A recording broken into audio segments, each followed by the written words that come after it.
सभी भक्तजनों को जय श्री कृष्ण। श्री सुखदेव जी कहते हैं, परीक्षित वंशसार के समस्त वीरों के अग्रण्य नेता थे। औरों की तो बात ही क्या, उन्होंने अपने गुरु भगवान परशुराम को भी युद्ध में संतुष्ट कर दिया था।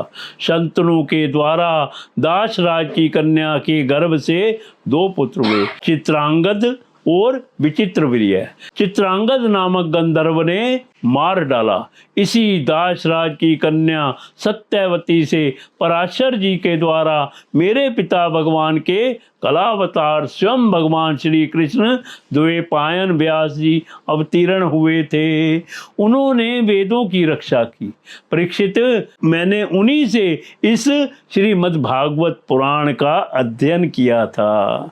यह पुराण परम गोपनीय, अत्यंत रहस्यमय है। इसी से मेरे पिता भगवान व्यास जी ने अपने पैल आदि शिष्यों को इसका अध्ययन नहीं कराया, मुझे ही इसके योग्य अधिकारी समझा।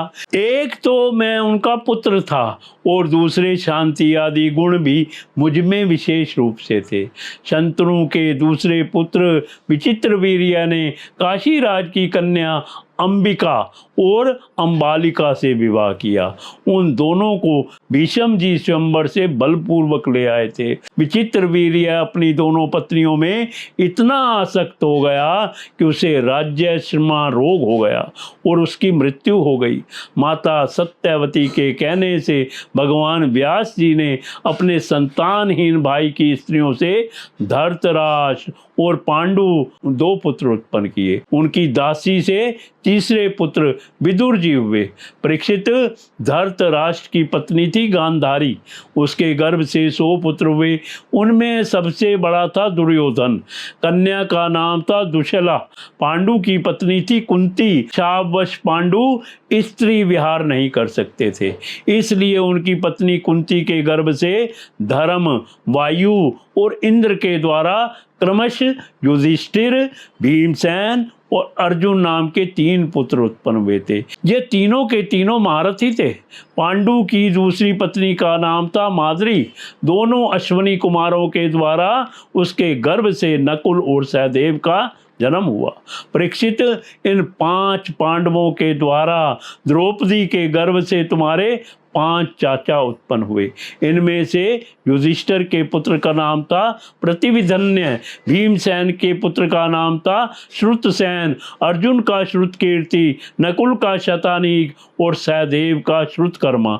इनके सिवा युधिष्ठिर के पूर्वी नाम की पत्नी से देवक और भीमसेन के हिडम्बा, घटोत्कच और काली से सर्वगत नाम के पुत्र हुए। सहदेव के पर्वत कुमारी विजया से सुहोत्र और नकुल के कर्णेयमती से निर्मित्र हुआ। अर्जुन द्वारा नाग कन्या अलूपी के गर्भ से इरावान और मणिपुर में नरेश की कन्या से ब्रभुवाहन का जन्म हुआ।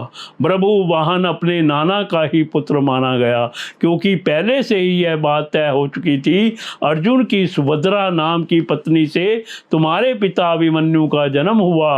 वीर अभिमन्यु ने सभी अतिर्थियों को जीत लिया था। अभिमन्यु के द्वारा उत्तरा के गर्भ से तुम्हारा जन्म हुआ। परीक्षित, उस समय कुरुवंश का नाश हो चुका था। अश्वत्थामा के ब्रह्मास्त्र से तुम भी जल ही चुके थे, परंतु भगवान श्री कृष्ण ने अपने प्रभाव से तुम्हें उस मृत्यु से जीता जागता बचा लिया। परीक्षित, तुम्हारे पुत्र तो सामने ही बैठे हुए हैं। इनके नाम हैं जन्मेजय, श्रुतसेन, भीमसेन और उग्रसेन।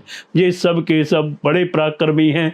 जब तक्षक के काटने से तुम्हारी मृत्यु हो जाएगी, तब इस बात को जानकर जन्मेजय बहुत क्रोधित होगा और यह सर्प यज्ञ की आग में सर्पों का हवन करेगा। यह कावेश्य तुर को पुरोहित बनाकर अश्वमेध यज्ञ करेगा और सब ओर से सारी पृथ्वी पर विजय प्राप्त करके यज्ञों के द्वारा भगवान की आराधना करेगा। जन्मेजय का पुत्र होगा शतानीक।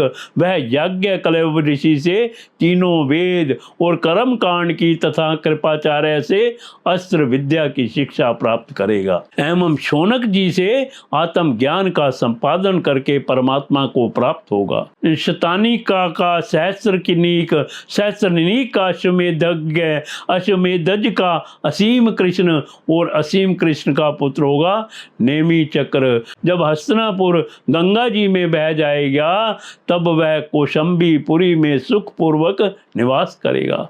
नेमी चक्र का पुत्र होगा चित्ररथ, चित्ररथ का कविरथ, कविरथ का वृष्टिमान, वृष्टिमान का राजा सुषेण, सुषेण का सुनीत, सुनीत का नरचक्षु, नरचक्षु का सुखिनल, सुखिनल का परिपल्व, परिपल्व का सुनय, सुनय का मेघावी, मेघावी का नरपंजय, नरपंजय का दुर्व और दुर्व का पुत्र तिमी होगा। तिमी से बृहदर्थ, बृहदर्थ से सुदास, सुदास से शतानीक, शतानीक से दुर्दमन, दुर्दमन से वही नर, वही नर से दंडपाणी, दंडपाणी से निमि और निमि से राजा श्रेमक का जन्म होगा। इस प्रकार मैंने तुम्हें ब्राह्मण और क्षत्रिय दोनों के उत्पत्ति स्थान सोमवंश का वर्णन सुनाया। बड़े बड़े देवता और ऋषि इस वंश का सत्कार करते हैं। यह वंश कलयुग में राजा श्रेमक के साथ ही समाप्त हो जाएगा। अब मैं भविष्य में होने वाले मगध देश के राजाओं का वर्णन सुनाता हूँ।